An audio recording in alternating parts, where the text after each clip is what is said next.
वैसे बिहार चुनाव में अभी 3 महीने बाकी हैं।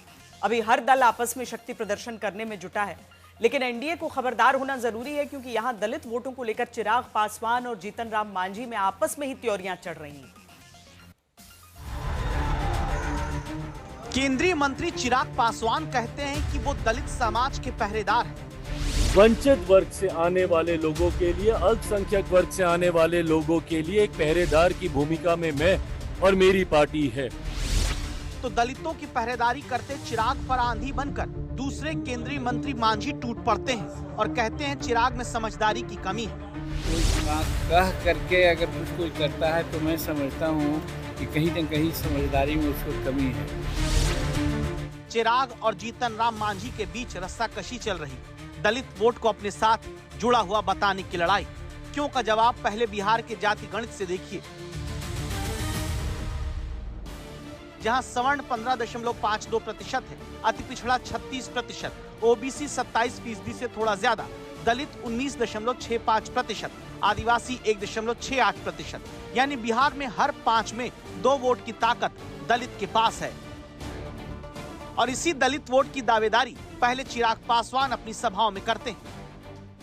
लोकसभा के चुनाव के दौरान भी आप सब ने देखा होगा कि किस तरीके से आरक्षण समाप्त कर दिया जाएगा, संविधान की हत्या कर दी जाएगी। ये तमाम बातें, झूठी बातें लोकसभा चुनाव के दौरान भी इन लोगों ने फैलाने का काम किया। किसी तरीके का भ्रम ना फैले और इस बात को सुनिश्चित करने के लिए कि जब तक चिराग पासवान जिंदा है, जब तक चिराग पासवान केंद्र सरकार का हिस्सा है, एक पहरेदार की भूमिका में हूं मैं।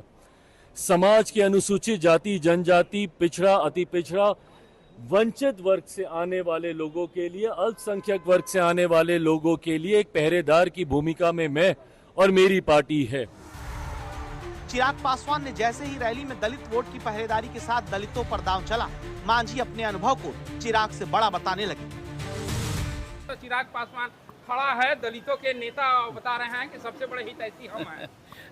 कोई कह करके अगर कुछ कोई करता है तो मैं समझता हूँ कि कहीं न कहीं समझदारी में उसको कमी है।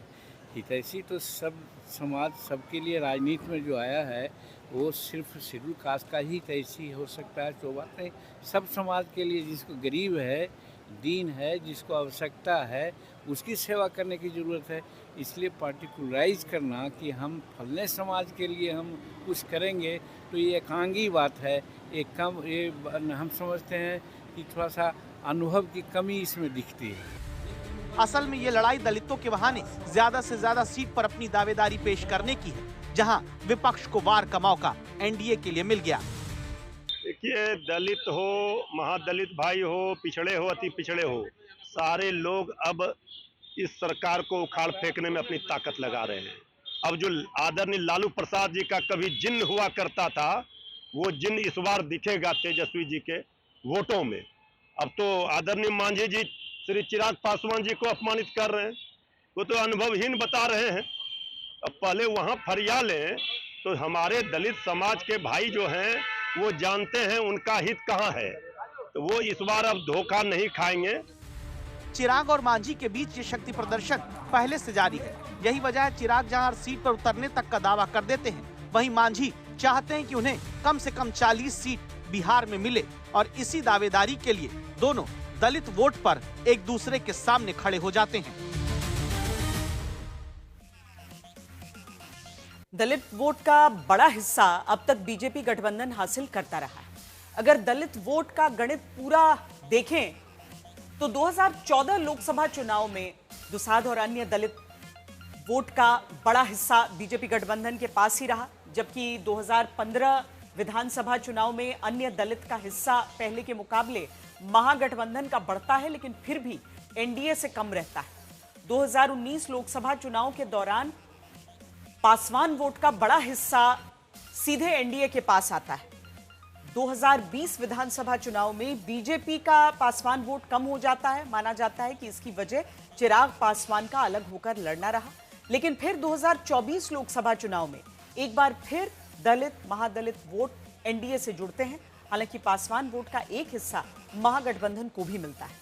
अब इसी दलित वोट का पहरेदार बनकर असल में मांझी और चिराग दोनों के दल ज्यादा से ज्यादा सीट अपने लिए सुरक्षित करना चाहते हैं।